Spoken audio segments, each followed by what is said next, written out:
আজকের যে ঘটনাটা আপনাদের সাথে শেয়ার করব সেটা আমাকে লিখে পাঠাইছে সাদিয়া আপু ঢাকার গ্যান্ডারিয়া থেকে। তো আপু যেভাবে বলছে সেভাবে বলছি। আমার একটা বিয়ে হয়, বেশি দিনের সংসারটা টেকে না, তারপরে ওইখান থেকে আমার ডিভোর্স হয়ে যায়। তারপরে আমি দ্বিতীয়বার আরেকজনকে ভালোবেসে বিয়ে করি। তার কারণে গিয়ে আমরা ফ্যামিলি থেকে, মানে ওর ফ্যামিলি থেকে আমার ফ্যামিলি থেকে একদম একা আমরা একটা বাসা ভাড়া নিয়ে থাকি। তো প্রথমে আমরা একটা বাসাতে থাকতাম, আমাদের বিয়ের প্রায় 1 বছর চলে, 1 বছরের কাছাকাছি সময় হয়ে গেছে। তো প্রথমে আমরা একটা বাসাতে থাকতাম, তো বেশ কিছুদিন পরে আমরা ওই বাসাটা চেঞ্জ করি যে কোনো কারণে। তারপরে আমরা নিচতলা একটা বাসা ভাড়া নিই। নিচতলা বলতে যে বাড়িতে আমরা থাকতাম ওই বাড়ির নিচতলায় আমি বাসাটা ভাড়া নিই। তো আমি একদিন গিয়ে আমার হাজব্যান্ড ও ঢাকার বাইরে ছিল, তো ও আসতেছিল, ও বলতেছিল যে আমি তো এসে পড়বো, মানে ভোর রাত্রের দিকে 4টার দিকে ফোন দিয়ে বলতেছে যে আমি আসবো, তুমি ঘুমায়ও না, গেট খুলে দিও। মানে আমরা যেহেতু নিচতলায় থাকি, বাইরের যে কেচি গেটটা সেটা খুলে দেওয়ার কথা বললো, কারণ অনেক সময় দারোয়ান ঘুমে থাকে, ডাকলে উঠতে পারে না হয়তো, বা শীতের দিন ছিল, তো শীতের মধ্যে বেশিরভাগ দারোয়ানরা তো ঘুমাই থাকে। তো ও গিয়ে আমাকে ওর ফোনে চার্জ ছিল না যে নিচে এসে ফোন দিবে এরকম কিছু। তো আমি বারবারই, মানে নিচতলা যেহেতু ছিলাম, একটা সিঁড়ি, বারবারই দরজা খুলতেছিলাম আর যাইতেছিলাম গেটের সামনে যে আসছে নাকি দেখার জন্য। আইসা যদি আবার দাঁড়ায় থাকে বা বেশি ধাক্কাধাক্কি করলে অন্য সবার প্রবলেম হবে, এই জন্য ও হয়তো দাঁড়াবে ওখানে। তো আমি প্রায় অনেকবার গেছি। তো এরকম যাইতে যাইতে প্রায় ফজরের আজান দিবে ওই সময়টা হয়ে গেছে। তো দেখলাম যে গ্যারেজের মধ্যে দারোয়ান যিনি উনি ঘুমাচ্ছে। তো আমি গিয়ে কেচি গেটের সামনে, মানে কেচি গেটটা ধরে দাঁড়াইছি যে ও হয়তো বা আসবে বা আসতেছে না এরকম। তখন হঠাৎ করে দেখলাম কি যে কেউ একজন আমার, মানে একটা ছেলে কণ্ঠ আমাকে বলল যে আপনি সালাম দিল আমাকে প্রথমে, তারপরে আপনি কেমন আছেন, আমি অনেক দিন ধরে আপনাকে খুঁজতেছি। তো আমি ওইখানে কোনো গলির মধ্যে, যে গলিতে আর কি আমাদের বাসাটা, চতুর্দিকে তাকায় দেখলাম কোনো মানুষ নেই, বাট কথাটা একদম স্পষ্ট আমি আমার কানে শুনতে পাইলাম। আর এরকমভাবে মনে হলো যে মুখোমুখি কেউ দাঁড়ায় আমাকে কথাটা বলছে। তো এটাতে আমি ভীষণ ভয় পেয়ে গেলাম, তখনও ফজরের আজান হয় নাই। তো আমি গিয়ে দৌড়ে রুমে চলে গেলাম ভয় পেয়ে রুমে গিয়ে যে দরজাগুলো ছিল ওগুলো সব খুলে রাখছি, মানে মেন গেট থেকে শুরু করে ঘরের দরজা সব কিছু খোলা, আমি বসে আছি খাটের উপরে ভয়ে। তখন তখন আমি এসে খাটের মধ্যে বসে আছি চুপচাপ ভয়ে। তো তখনই একটু পরে আবার আমার হাজব্যান্ড চলে আসছে, তো দারোয়ান হয়তো গেট খুলে দিছে। সে আসছে, এসে দেখতেছে যে মানে পুরো দরজা খোলা। তো সে আসছে ফ্রেশ ট্রেশ হয়ে ঘুমাবে। তো তাকে আমি বলতেছি যে তুমি আমার সাথে এই রুমে ঘুমাইতে পারবে না, তুমি ডাইনিংয়ে ঘুমাও। তো এটা বলে সে বলতেছে যে আমি সারা রাত জার্নি করে আসছি, এখন একটু ঘুমাবো, তুমি এরকম করতেছো কেন? তো আমি তাকে একদমই বলতেছি, বা রুমে শুইতেই দিব না, খুব জোরাজোরি করতেছি, তুমি ডাইনিংয়ে ঘুমাও এরকম বলতেছি। তখন গিয়ে সে ওয়াশরুমে গেছে আমার হাজব্যান্ড। আমি করছে কি, বাইরে দিয়ে আমার রুমের দরজা যে উপরের যে ছিটকিনিটা ওইটা লাগাই দিছি। সে বলতেছিল যে তুমি দরজা লাগাবা না এরকম কিছু। তখন সে ওই দরজার ছিটকিনি ভেঙে টেঙে তারপরে বের হয়ে সে, আর আমি অদ্ভুত আচরণ করতেছি, আমি প্রচুর হাসতেছিলাম। তো যখন আমি কথা বলতেছিলাম তখন নাকি এরকম শোনা যেতেছিল যে আমার কণ্ঠটা মানে 2 জনের মানুষের মতো হয়ে গেছে, যে কখনো ছেলে মেয়ে মিক্স করে একটা মোটা ভারী এরকম একটা কণ্ঠ শোনা যাচ্ছিল, এবং আমি খুব হাসতেছিলাম। তো সে তো কখনো এরকম জিনিস ফেস করে নাই লাইফে, ফার্স্ট টাইম, সে তো প্রচুর ভয় পেয়ে গেছে। তো সে কী করবে সেটাও সেরকমভাবে বুঝতেছিল না। তখন সে গিয়ে আমাকে বারবার জিজ্ঞেস করতেছিল তুমি এরকম কেন করতেছো, কী হয়েছে তোমার? তখন সে মোবাইলে আর কি সূরা ছেড়ে রাখে, যাতে কোরআন শরীফের আয়াত এগুলো ছাড়ে, যাতে মানে কোনো সমস্যা থাকলে, উপরে কিছু থাকলে এগুলো চলে যাবে এরকম। বাট কোনো কিছুতেই কোনো কাজ হয় না। এরকম বেশ কিছুক্ষণ থাকার পরে সকালে 8টার দিকে আমি ঘুমাই, 8টার দিকে সব কিছু নর্মাল হয়, আমি ঘুমাই। ঘুম থেকে উঠতে উঠতে আমার একদম দুপুরের 1টা বেজে যায়, মানে দুপুর 1টায় আমার ঘুম ভাঙে। তারপরে আবার সব কিছু নর্মাল। তো আমার হাজব্যান্ড আমাকে জিজ্ঞেস করতেছে যে তোমার কি হয়েছিল রাত্রে? তা আমি গিয়ে, তা আমার কিছুই মনে নেই ওগুলো কী হয়েছিল। আমি বলতেছি কই, আমার তো এরকম কিছু হয় নাই। তো সে আমাদের বাসার পাশে একটা মসজিদ আছে, মসজিদের হুজুরের সাথে গিয়ে ব্যাপারটা বলার পরে হুজুর ওকে একটা পানি পড়া দিয়ে বলছে এটা নাকে মুখে ছিটাই দিয়েন, খাওয়াই দিয়েন, এরকম বলে দিছে। তো পানি পড়া নিয়ে আসছে, যেদিন পানি পড়া আনছে খাইছি, ওই দিন একদিন ভালো ছিল, এরপর দিন আবার এরকম অবস্থা, সেম অবস্থা। রাত্রের বেলা আমি হচ্ছে আমার যখন এরকম প্রবলেমটা শুরু হইতো তখন আমি করতাম কি, এত বড় একটা ঘুমটা দিতাম, ঘুমটা দিয়ে খাটের মধ্যে বসে, আমি তো নর্মালি বাসায় হচ্ছে টি শার্ট প্লাজো পরি এরকম, বাট যখন এরকম আমার সাথে এরকম এই জিনিসটা আসতো তখন আমি এত বড় ঘুমটা দিয়ে বসে বসে ঝুলতে থাকতাম, অযথা হাসতে থাকতাম, মানে অন্যরকম একটা বিহেভিয়ার করতাম। তো ও হচ্ছে গিয়ে আমার বাসায় ভিডিও কল দিয়ে দেখাইতেছিল যে আমি কেমন করতেছি। তো ও যখন আমাকে ওই যে পড়া পানি দিছে, হুজুরটা খেতে দিচ্ছিল, আমি হাসতেছিলাম আর পড়া পানিটা খাইতেছিলাম, মানে কোনো রকম কোনো ইফেক্ট হইতেছিল না। তারপরে এরকম ওই দিনও গেল। তারপরে আমি আবার হচ্ছে সকাল 7টা-8টার মধ্যে সব কিছু ঠিক হয়ে গেল, ঘুমায় গেলাম। তখন হচ্ছে আমার হাজব্যান্ড আবার ওই হুজুরের কাছে গেল, ওনাকে বলল যে আপনি কি পড়া পানি দিলেন বা কি করলেন, কোনো কিছু তো কোনো কাজ হইল না, এরকম এরকম আবার হয়েছে। তখন হুজুর বলল যে ঠিক আছে, তাহলে এই পড়া পানিতে যদি কাজ না হয়, উনি একটা ফোন নাম্বার দিলেন এবং একটা ঠিকানা দিলেন যে ওই হুজুরের কাছে আপনি যান, উনি হচ্ছে গিয়ে আপনাকে যে কোনো একটা ভালো সমাধান দিবে। তারপরে তো দিনের বেলা যেহেতু আমার হাজব্যান্ড গেছে আসরের পরে, কারণ রাত্রে তো আবার প্রবলেম হতেই পারে, তো সে হচ্ছে আসরের পরে হুজুরের কাছে গেছে। তো ও হচ্ছে গিয়ে এই টাইপের মানুষ যে জিন ভূত এগুলো আছে মানে, বাট ওইরকমভাবে যে বিশ্বাস করা, ফকির আলী কবিরাজ এগুলা ততটা বিশ্বাস করে না। যাই হোক, তারপরে ও হচ্ছে গিয়ে হুজুরের কাছে যখন গেছে তখন ওইখানে যে মানুষ যারা বাইরে ছিল ও তাদের সাথে কথা বলতেছিল যে আপনাদের কি সমস্যা, কি হয়েছে, বা এখানে আসলে ভালো হয় কি না। তো অনেক কথাবার্তা বলার পরে অনেক কিছু জানলো। তো হুজুরের সাথে যখন দেখা করলো তখন হুজুর মানে আমার নাম টাম জিজ্ঞেস করলো, সব কিছু বললো।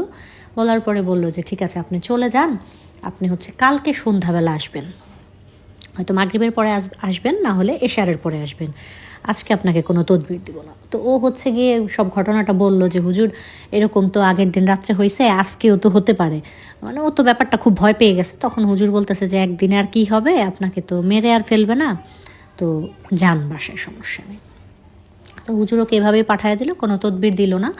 বাসায় আসার পরে ওই দিন আর তেমন কোনো প্রবলেম হয় নাই।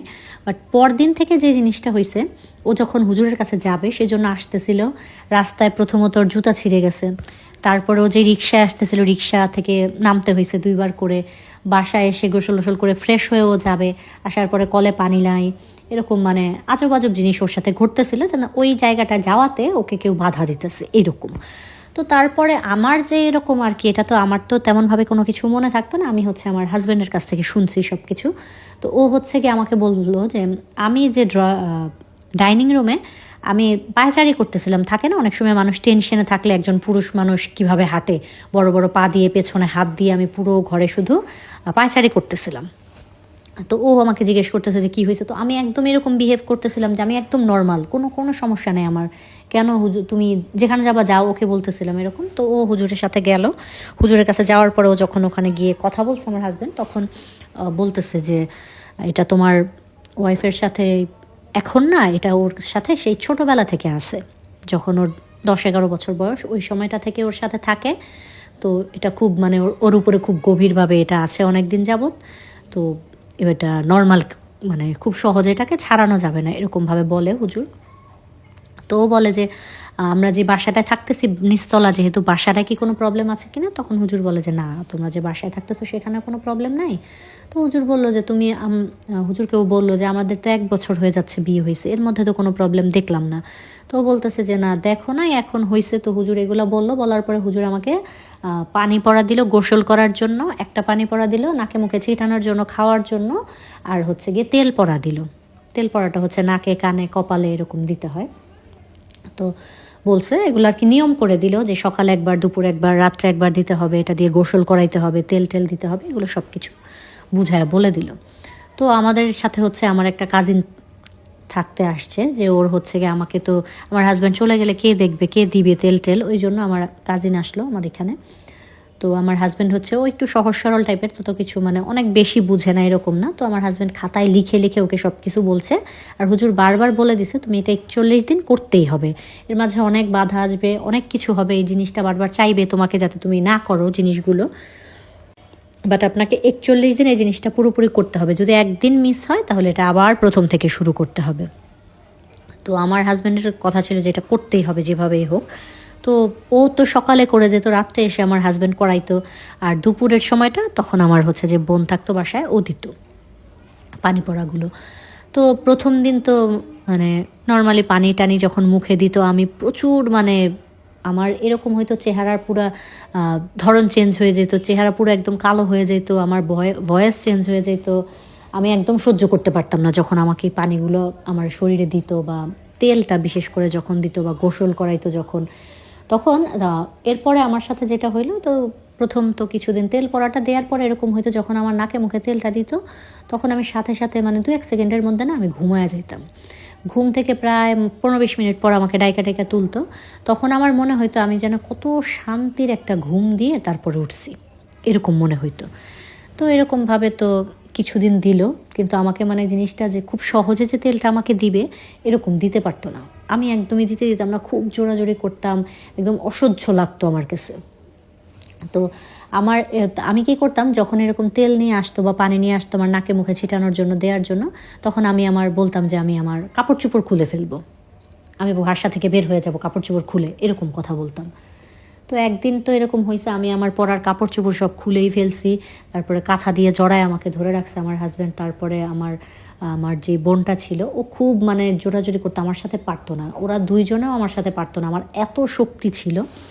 তো যাই হোক, এভাবে খুব কষ্ট টষ্ট করে আস্তে আস্তে দিতেছিল জিনিসটা। তো 15-20 দিনের 10-15 দিন দেওয়ার পরে একদিন হচ্ছে এরকম আমার সাথে ওই জিনিসটা চলে আসছে যখন, তখন আমার হাজব্যান্ড, একটা জিনিস যখন হয় না আমরা প্রতিদিন দেখতে দেখতে একটা অভ্যেস হয়ে যায় বা ভয়টা একটু কমে আসে, তখন আমার হাজব্যান্ড বলতেছিল যে আপনি কেন আমার বউকে এরকম কষ্ট দিতেছেন, আপনি চলে যান, বা আপনি ওর সাথে কেন থাকেন, বা কোত্থেকে আসছেন, এরকম জিজ্ঞেস করার পরে তখন হচ্ছে ওইটা বলছে যে আমি হচ্ছে যখন ছোট ছিলাম তখন আমি আরবি পড়তে চাইতাম না। তো আমার আরবি পড়াইতে আমাদের বাসায় দুপুরবেলা এক নানু আসতো। তো এই নানু যখন আমাকে পড়াইতে আসতো, আমাদের বাসার পাশেই একটা মসজিদ আছে, মাদ্রাসা আছে, সাথে আবার আমাদের বাসার সাথে যে বাড়িটা, ওই বাড়িটায় যাওয়ার জন্য আমাদের ছাদ থেকে লাফ দিয়ে যাওয়া যায়, মানে মাঝখানে অল্প একটু জায়গা, একদম গা ঘেঁষে 2টা বাড়ি। তো এই ছাদ থেকে ওই ছাদে লাফালাফি করে যাওয়া যায়। তো আমি করতাম কি, যে আমাকে যখন ওই পড়াইতে আসছে ওই নানু, ভয়ে আমি একদিন দুপুরবেলা ভর দুপুরে 12টা 12:30টার দিকে ছাদে গিয়ে তখন ওই লাফ দিয়ে ওই ছাদ থেকে ওই ছাদে যাওয়ার সময় আমার মনে হলো যে আমাকে কেউ মনে হয় নিচ দিকে টেনে নিয়ে গেল, মানে আমি নিচে পড়ে গেলাম। বাট নিচে পড়ার তো কথা না, একটুখানি জায়গা, 1 হাত জায়গা হবে। তো ওইখান থেকে আমি যখন পড়ে গেলাম, পড়ে যাওয়ার পরে না আমি একদম আমার নিঃশ্বাস আটকে আমি হয়ে চুপ করে ওখানে বসে আছি। তো আমার মামি আমাকে দেখছে যে আমি ওখানে বসে আছি। মামি হচ্ছে বলল যে এই যে পড়াইতে আসছে আর ওর ঢং শুরু হয়ে গেছে, প্রত্যেক দিন এক নাটক করে, এরকম বলতেছে মামি। এর মাঝে মামি দেখতেছে যে আমি নড়াচড়া করি না, কোনো কথা বলি না। তখন মামি গিয়ে বেশ কিছুক্ষণ পরে আমাকে ধাক্কা দিছে, পরে আমি খুব জোরে নিঃশ্বাস নিছি এবং আমি অনেক জোরে নাকি চিৎকার করছি। তো ওই সময়টাতেই হচ্ছে আমার সাথে এই জিনটার নাকি ওইখানে ছিল, মাথার সাথে ধাক্কা খাইছে, আমি নাকি ওইটার মাথার সাথে বাড়ি খাইছি। তারপরে এই জন্য ওর আমাকে ওইখান থেকে ভালো লাগছে, তখন থেকে ও আমার উপরে মানে নজর রাখছে। তো তখন আমি নাবালিকা হই নাই, আমার মাত্র 11 বছর 10 বছর বয়স ছিল। তো এই জন্য সে হচ্ছে গিয়ে আমার সাথে আসে নাই বা দূর থেকে আমাকে নজর রাখতো। তো আমার সাথে যে জিনিসটা হইতো, আমি যখন মানে ছোট ছিলাম, ওই যে 10-12 বছর বয়স ছিল, তখন আমাদের বাসার সামনে যে মাদ্রাসাটা, ওই মাদ্রাসার মধ্যে আমি প্রায় দেখতাম যে ছাদের উপরে একটা ছায়া, একটা কালো ছায়া বা একটা ছেলের মতো আর কি, ছেলে, সে হচ্ছে হাঁটে ওইখানে। তো আমি আমার নানুকে প্রায় দেখাইতাম যে ছেলেটা দেখো এখানে হাঁটে। তো নানু কিছু দেখতে পাইতো না, বাট নানু আমাকে এই জিনিসগুলো বলতো না। নানু হচ্ছে বলতো যে জানালা লাগায় রাখবা, ওইদিকে তাকানোর দরকার নাই, এই ধরনের হয়েছে। তো এরকম এগুলো বলার পরে হচ্ছে গিয়ে জানলো আমার হাজব্যান্ড যে এটা ছোটোবেলা থেকে, আসলে ছোটোবেলা থেকেই আমার সাথে। তো আমাকে মানে প্রচুর যন্ত্রণা দিতেছিল এরকম। তো আরেক দিনের ঘটনা এমন, আমার হাজব্যান্ড এরকম দিচ্ছে, তো সে হচ্ছে আমার হাজব্যান্ডকে এইভাবে ম্যানুপুলেট করতো যে আমার কষ্ট হচ্ছে। তো ওই দিন আবার ওই জিনটা বলে যে আমার যে আগের শ্বশুরবাড়ি ছিল, তাদের শ্বশুরবাড়ির যে শ্বশুর শাশুড়ি বা ফ্যামিলির যারা মেম্বার ছিল, তারা আমাকে খুব জ্বালাতন করতো। এই কারণে হচ্ছে গিয়ে আমার সংসারটা টেকে নেয়। আর আমার হচ্ছে গিয়ে আমার হাজব্যান্ডকে আমি একদমই সহ্য করতে পারতাম না, তাকে দেখলেই আমার প্রচুর রাগ লেগে যেত, দুনিয়ার খারাপ ব্যবহার করতাম তার সাথে। তো এরকম চলতে চলতে কোনো রকমে আবার আমি সুস্থ হয়ে যেতাম, একদম আমি ভালো সুস্থ, আমি রান্না করতেছি, ঘরে টুকটাক কাজ করতেছি। তো একদিন এমন আমার বাসা থেকে খাবার পাঠানো হয়েছে, যেহেতু আমি অসুস্থ ছিলাম, খুব বেশি করে রান্না করে পাঠানো হয়েছে যাতে 2-1 দিন চলে যায় এরকম। তো আমরা তো 3 জন মানুষ ছিলাম, ওই হিসেব করে 2-3 দিনের মানে অনেকগুলো খাবার পাঠানো হয়েছে। তো আমি এমনভাবে খাবার খাইতেছিলাম যাতে মানে কি বলে একবারে 5 জন মানুষের খাবার একসাথে মনে করো আমি খেয়ে ফেলছি, আমি খেয়েই যাচ্ছি বড় বড় লোকমা দিয়ে। তো আমার হাজব্যান্ড আবার এগুলো ভিডিও করে রাখে আমাকে দেখাইছে পরবর্তীতে। তো আমি হচ্ছে গরম ডিম ভাজা মানে চুলা থেকে নামায় আনছে গরম ডিম ভাজা আমি মুখে দিয়ে দিয়ে খেয়ে ফেলতেছি। মানে এমন অদ্ভুত অদ্ভুত আচরণ আমি ওই সময়টাতে করছি। তো শেষে যখন প্রায় 25-30 দিনের কাছাকাছি হয়ে গেছে যে জিনিসগুলো রেগুলার করছি, মানে তারা আমার হাজব্যান্ড আর আমার ওই বোন তারা মানে আপ্রাণ চেষ্টা করে যাচ্ছে একটা দিনও যাতে বা একটা বেলাও যাতে মিস না হয়, এগুলো যাতে কমপ্লিটভাবে আমি করতে পারি। তো তখন হচ্ছে গিয়ে আমার যে একদিন আমার হাজব্যান্ড এরকম আমাকে তেল পড়া দিতেছে ওই সময়টাতে, তখন হচ্ছে আমার সাথে আবার ওই জিনটা আসে ভর করে এবং বলে যে আমার খুব কষ্ট হইতেছে, যে আমার হাজব্যান্ডকে বোঝায় যে এইগুলো দেওয়ার কারণে আমার খুব কষ্ট হইতেছে, যে আসলে তো কষ্ট হইতেছিল জিনটার, কিন্তু সে তো বুঝাইতেছে আমার হাজব্যান্ডকে মানে এইরকমভাবে ম্যানিপুলেট করতেছে, বলতেছে যেই হুজুরের কাছে গেছেন সে তো টাকা খাইছে, সে তো ধান্দাবাজ, সে হচ্ছে আপনার কাছ থেকে টাকা নিছে, এগুলো শুধু শুধু দিছে, এগুলোতে আমার কিছুই হইতেছে না, এগুলোতে আপনার বউ আরও কষ্ট পাইতেছে, ওর কষ্ট পাওয়া দেখে আমার কষ্ট লাগতেছে, আপনি এগুলো বন্ধ করে দেন, আমি চলে যাব, ওকে রেখে যাব, কোনো সমস্যা নেই, ও এখানে থাকবে, আমি চলে যাব, এরকম, আমি ওর কোনো ক্ষতি করব না, ও ভালো থাকবে, আপনি এগুলো দিয়েন না, এগুলো কইরেন না, এরকম করতে করতে একটা সময় আমার হাজব্যান্ড ম্যানিপুলেট হয়ে যায়। তখন সে হচ্ছে হুজুরকে ফোন দেয়, হুজুরকে বলে যে হুজুর এমন এমন আমার ওয়াইফের তো কষ্ট হচ্ছে, এগুলো আমি বাদ দিয়ে দিই। তখন হুজুর খুব হাসে আর বলে যে আপনার ওয়াইফের কোনো কষ্ট হচ্ছে না, আসলে ওই জিনিসটার কষ্ট হইতেছে, ওইটা হচ্ছে আপনাকে ম্যানিপুলেট করার চেষ্টা করতেছে, আপনি এটা যত কষ্ট হোক 41 দিন কন্টিনিউ করেন, তারপরে আমার সাথে দেখা করেন। তো আমার হাজব্যান্ড আবার ভাবে যে ঠিকই, উনি তো যেহেতু আমাদের চেয়ে ভালো জানেন, তো আবার ও ঠিকঠাক হয়ে যায়, আবার এরকম করতে থাকে। তখন ওই জিনটার সাথে আমার হাজব্যান্ড কথা বললে জিজ্ঞেস করতো যে সে কিছু মানুষ থাকে না দুনিয়াতে, দেখবেন যে ফ্রড টাইপের, এক এক সময় এক এক রকম কথা বলে, তো এই জিনের কথাবার্তা ছিল এই রকমের। সে হচ্ছে এক এক সময় জিজ্ঞেস করলে এক এক কিছু বলতো। তো সে বলতেছে সে নাকি এতিম, তার মা বাবা নাই, তো আবার কখনো বলতেছে সে আমাকে পছন্দ করে, আবার বলতেছে সে আমাকে রেখে চলে যাবে, আমাকে ডিস্টার্ব করবে না, আমাকে যে মানে কষ্ট দিবে তাকে সে অনেক ক্ষতি করবে, মানে আবল তাবল কথা বলতো, সাথে সাথে আমাকে তো জ্বালাতন করতোই। তো প্রতিদিনই প্রায় সন্ধেবেলা আমার এটা শুরু হইতো, তারপরে আমি রাত্র পর্যন্ত এটা থাকতো, ভোরে 8টার সময় ঘুমাইতাম, আমার জন্য আমার হাজব্যান্ডও ঘুমাইতে পারতো না, আমার ওই বোনটাও ঘুমাইতে পারতো না, মানে সবার প্রচুর কষ্ট হইতেছিল।